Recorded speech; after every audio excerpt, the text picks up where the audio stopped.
Hello बच्चों, तो कैसे हैं आप लोग। आई होप आप सब लोग बहुत बढ़िया होंगे। तो आज हम भाषा भारती कक्षा 4 पाठ है हमारा 22 और पाठ का नाम है सेवा भाव और इसके लेखक हैं जयंत जोशी। तो इस लेसन के क्वेश्चन आंसर सॉल्व करेंगे। तो चलिए वीडियो को शुरू करते हैं। वीडियो को लाइक करें और चैनल को सब्सक्राइब करें। और अभी तक आप लोगों ने 1 से 21 तक के लेसन नहीं पढ़े हैं और उनकी वीडियो नहीं देखी है तो आप चैनल पर जाकर उनकी वीडियो देख सकते हैं। तो चलिए वीडियो को शुरू करते हैं। तो पहला प्रश्न हमारा जैसे यहाँ पे लिखा है, निम्नलिखित प्रश्नों के उत्तर लिखिए। तो पहला है, विजय कौन से शहर में रहता था। तो इसका उत्तर होगा विजय प्रतापपुर नामक शहर में रहता था। अगला है, गर्मियों की छुट्टियों में वह किसके पास गया। तो गर्मियों की छुट्टियों में वह अपने नाना नानी के गांव सूरजगढ़ घूमने गया। और अगला प्रश्न है हमारा, विजय के पिताजी किस पुस्तक से विजय को अच्छी बातें सिखलाते थे। तो इसका उत्तर है, विजय के पिताजी विजय को पवित्र पुस्तक गीता से अच्छी बातें सिखलाते थे। और अगला प्रश्न है, कार में बैठे व्यक्ति का क्या नाम था तथा उसका व्यवसाय क्या था। तो इसका उत्तर है, कार में बैठे व्यक्ति का नाम धनिक लाल था। वह आम के बगीचे का मालिक था। और अगला प्रश्न हमारा, विजय गर्मियों की छुट्टियों में कहाँ घूमने गया। तो विजय गर्मियों की छुट्टियों में अपने नाना नानी के पास अपने गांव सूरजगढ़ घूमने गया। और अगला प्रश्न है हमारा, निम्नलिखित प्रश्नों के उत्तर लिखिए। विजय नाना नानी के साथ घूमने जाते समय रास्ते में क्या क्या करता था।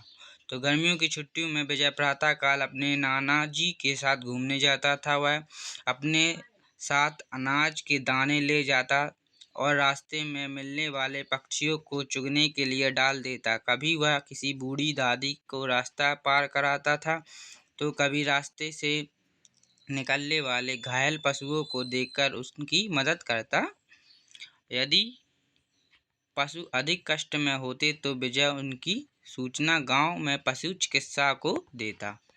और अगला प्रश्न है हमारा, विजय को रास्ते में क्या दिखलाई दिया जिससे वह दुखी हुआ। एक दिन प्रतिदिन की तरह विजय अपने नाना जी के साथ घूमने जा रहा था। अचानक उसे सड़क किनारे लगे हुए कुछ मुरझाए हुए पेड़ पौधे दिखलाई दिए। उन्हें देखकर उसे बहुत दुख हुआ। और अगला प्रश्न है हमारा, मुरझाया हुआ पौधे देखकर उसे क्या किया। तो इसका उत्तर है, एक दिन विजय अपने नाना जी के साथ जब सुबह की सैर पर जा रहा था तो सड़क के किनारे कुछ मुरझाए हुए पौधे दिखाई दिए। उन्हें देखकर उसे दुख हुआ। पास में एक हैंडपंप लगा था। उसने वहां खड़े व्यक्ति से एक बाल्टी पानी प्राप्त किया और मुरझाए पौधे में डाल दिया। और अगला प्रश्न है हमारा, कार में बैठे आदमी ने विजय से काम को देखकर क्या किया।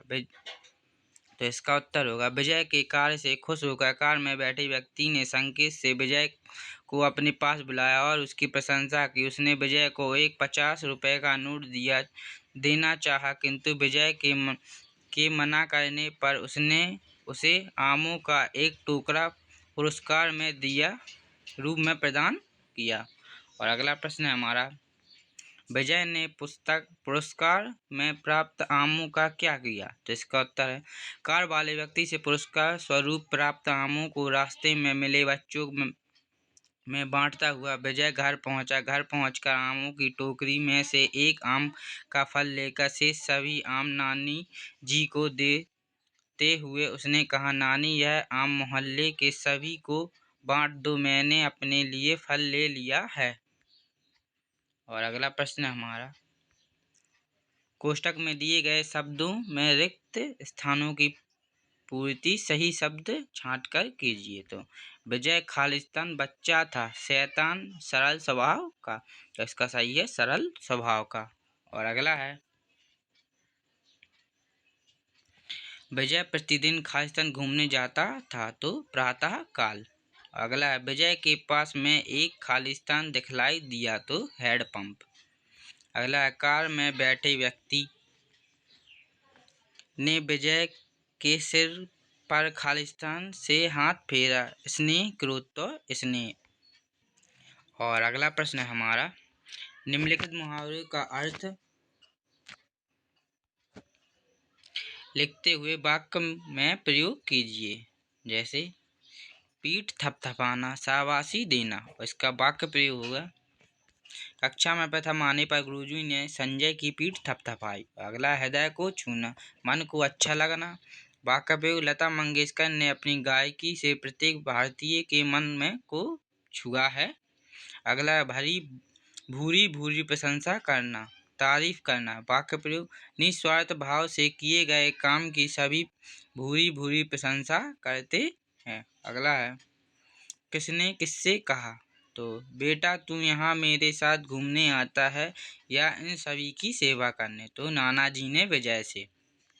अगला है दादी क्या आप मुझे एक बाल्टी पानी दे सकते हैं, तो विजय ने हैंडपंप पर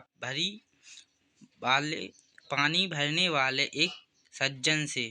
अगला है मैं तुम्हें स्नेहपूर्वक कुछ भेंट देना चाहता हूँ, कार में बैठे व्यक्ति धनिक लाल ने विजय से। अगला है क्षमा चाहता हूँ मैं यह रुपये नहीं ले सकता, तो विजय ने धनीलाल से कहा। अगला है सही गलत का चिन्ह लगाएं, तो जैसे यहाँ पे लिखा है विजय मोहल्ले वालों को बहुत परेशान करता था, तो यह बिल्कुल गलत है। और अगला है विजय पक्षियों को चुनने के लिए दाने डाल देता, यह बिल्कुल सही है। नानाजी को विजय का स्वभाव देखकर गर्व होता था, तो यह भी सही है। उस व्यक्ति ने अपनी जेब से 100 रुपये निकाले, यह बिल्कुल गलत है। और अगला है विजय ने गीता की सीख को अपने जीवन में अपनाया था, तो यह बिल्कुल सही है। और अगला प्रश्न है हमारा सही स्थान पर विराम चिन्हों का प्रयोग कीजिए। जैसे नानाजी ने गर्व से विजय की पीठ थपथपाते हुए कहा शाबाश विजय, मुझे लगता है कि तुम न सिर्फ गीता के उपदेश सुनते हो बल्कि उन्हें आत्मसात भी करते हो, तो इसके सही चिन्ह लगेंगे। नानाजी ने गर्व से विजय की पीठ थपथपाते हुए कहा शाबाश विजय, मुझे लगता है कि तुम न सिर्फ गीता के उपदेश सुनते हो बल्कि उसे आत्मसात करते हो, तो देखो चिन्ह यहाँ पर ये लगा, एक यह लगा, एक ये। और अगला है नीचे कुछ शब्द और उनके विलोम शब्द दिए गए हैं, आप तालिका बनाकर शब्द और विलोम शब्द खोजकर लिखिए। तो जैसे यहाँ पे लिखे हैं विलोम शब्द, तो इसी में से खोजकर लिखना है। तो इसने घृणा, प्रसन्न नाराज, अच्छा बुरा, स्वीकृत अस्वीकृत, सुखी दुखी, और पुरस्कार दंड। अगला है निम्नलिखित शब्दों का शुद्ध उच्चारण कीजिए और उन्हें वाक्य में प्रयोग कीजिए। जैसे मोहल्ला, चिकित्सक, आत्मसात, विनम्रता, निष्काम, प्रशंसा, पुरस्कार, आश्चर्य। और अगला है जैसे मोहल्ला हमें सदैव अपने मोहल्ले को साफ सुथरा रखना चाहिए। चिकित्सक रोगी को चिकित्सक की सलाह के अनुसार ही दवाई लेनी चाहिए। और आत्मसात जिससे ने गीता के उपदेश को आत्मसात कर लिया उसका जीवन सफल हो गया। और अगला है विनम्रता, व्यवहार में विनम्रता महानता की परिचायक है। अगला है निष्काम, मनुष्य को सदैव निष्काम भाव से अपने कर्तव्य का पालन करना चाहिए। अगला है प्रशंसा, योग्य व्यक्ति की सभी लोग प्रशंसा करते हैं। अगला है पुरस्कार, गीता ने वाद विवाद प्रतियोगिता में प्रथम पुरस्कार प्राप्त किया। और अगला है आश्चर्य, नट के कर्तव्य देखकर सभी दर्शक आश्चर्य से तालियां बजाने लगे। और अगला प्रश्न निम्नलिखित गोलों में लिखे शब्दों को उसमें समक्ष अंकित संख्या के आधार पर क्रम से जमाइए और अक्षरों को अंकों के आधार पर जोड़कर एक संपूर्ण वाक्य बनाइए। तो जैसे यहाँ पे आप देख सकते हैं, तो इस गोले में ये नंबर लिखे हैं, तो नंबर को अपन लोगों को सही से जोड़ना है। जैसे गीता में लिखा था कि कर्म करो फल की चिंता मत करो, तो ऐसे आई होप आप लोग यह कर लेंगे।